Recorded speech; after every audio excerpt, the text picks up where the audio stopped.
ओम भूर्भुवः स्वः। होली आ गई। होली आ गई तो इतना पिएंगे, इतना दारू पिएंगे, इतना गांजा पिएंगे, इतनी तंबाकू खाएंगे, इतना गुटखा खाएंगे लोग। होली में अबीर लगाएंगे, रंग लगाएंगे, दुनिया भर के नौटंकी करेंगे लोग।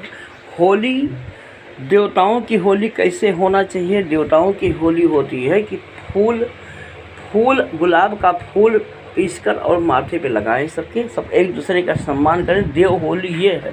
ये होली देवताओं की जो होली है। राक्षसों की होली वो है जो करखा लगाते हैं, ग्रीस लगाते हैं, रंग लगाते हैं।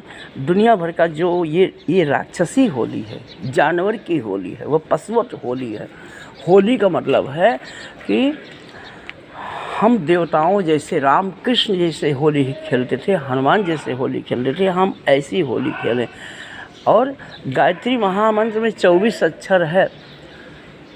गायत्री महामंत्र का ध्यान करें। होली का मतलब है कि आज संकल्प लेना चाहिए सबको, आज होली को, कि आज से अपना जीवन हम बदलेंगे। हम उस माता का ध्यान करेंगे जिसने सूरज चाँद बनाया, जिसने तारों को चमकाया, जिसने फूलों को महकाया, जिसने सारा जगत बनाया। हम उस ईश्वर का गुण गाएं। वो ईश्वर सर्वव्यापी है, सर्वात्मा है, सर्वशक्तिमान है। ईश्वर किसी मंदिर मूर्ति में नहीं रहता। ईश्वर हर शरीर रूपी मूर्ति में 3.5 अक्षर का ईश्वर 3.5 हाथ की शरीर रूपी मूर्ति में, आत्मा में निवास करता है। ईश्वर किसी जड़ प्रकृति में भी रहता है। लेकिन देखिए, जड़ 4 तत्व से जड़ 4 तत्व है। एक तत्व फेस तत्व है। फेस तत्व ईश्वर है। फेस जो सबका प्राण है, वही परमपिता परमेश्वर का स्वरूप है।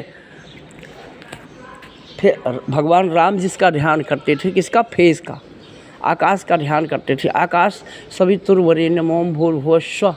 स्व का मतलब है जो हमारी आत्मा है वो आकाश है। हमारी आत्मा ब्रह्मांड है। और आत्मा का ध्यान करेंगे तो हमारा धरती तत्व, हमारी शरीर धरती से बनी है, जल से बनी है, अग्नि से बनी है, हवा से बनी है, और आकाश प्राण है हमारा। और आकाश का जब हम ध्यान करेंगे तो हमारा 5वां तत्व लेवल हो जाएगा। हम हनुमान जैसे, राम जैसे ताकतवर, बुद्धिमान, विवेकवान, ज्ञानवान, सबल हो जाएंगे। हम गायत्री महामंत्र के ध्यान से, सूर्य के ध्यान से आत्मबल, शरीर बल, मनोबल, 3 बल प्राप्त होता है। हमने कितनी वीडियो में कहा है, लेकिन हमारी वीडियो कोई देखना नहीं चाहता है। क्यों? क्योंकि लोगों के खोपड़ी में बैठा हुआ है निशाचर। आज चौराहे पर तुलसी रोवे, अब रामायण कौन सुनाऊं। घर घर रावण, घर घर लंका, इतने राम कहाँ से लाऊं।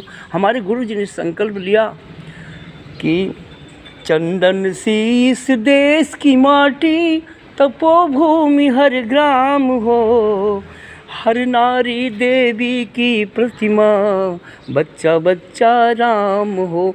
जो राम अयोध्या में जन्म लिए थे, जो कृष्ण द्वारिका में, मथुरा में जो कृष्ण देवकी से पैदा हुए थे, जो काशी में भगवान शिव थे, वही भगवान सबके हृदय में विराजमान है। ईश्वर अंश जीव अविनाशी, चेतन अमल सहज सुख राशि।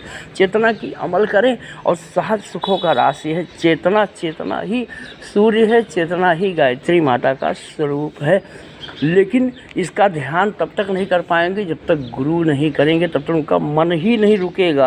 क्योंकि गुरु के द्वारा, जब गुरु स्टीयरिंग चलाते हैं, जैसे भगवान कृष्ण ने गीता में कहा कि मैं पागल में, चंडाल में, कुत्ते में, हाथी में आत्मा बनकर निवास करता हूँ। भगवान कृष्ण ने गीता में एक जगह कहा है कि सबकी आत्मा मैं बनकर बैठा हूँ, सबका मन अर्जुन है, सबकी शरीर एक रथ है, और सबकी 10 इंद्रियां 10 घोड़े हैं। 10 इंद्रियों की लगाम अगर मन रूपी अर्जुन, आत्मा रूपी कृष्ण के हाथ में पकड़ा देता है तो उसको इस भवसागर से पार कर देते हैं। वो महाभारत में विजयी हो जाता है। जो आत्मा का ध्यान नहीं करेगा, आत्मा ही कृष्ण है। भगवान राम ने शबरी को 9धा भक्ति का ज्ञान देते हुए कहा कि मंत्र जाप मम दृढ़ विश्वासा। हे बहन, मुझे ढूंढने की ज़रूरत नहीं है, मैं तुम्हारी आत्मा में निवास करता हूँ। महामंत्र का जाप करना, सूर्य का ध्यान करना और पंचम भजन सो वेद प्रकाशा, क्योंकि आत्मा जो है वो पंच प्रकृति की आराधना है। पंच प्रकृति का मूल है आत्मा। आत्मा आकाश है। आत्मा का ध्यान करने से जीवन धन्य हो जाता है। ओम भूर्भुवः स्वः।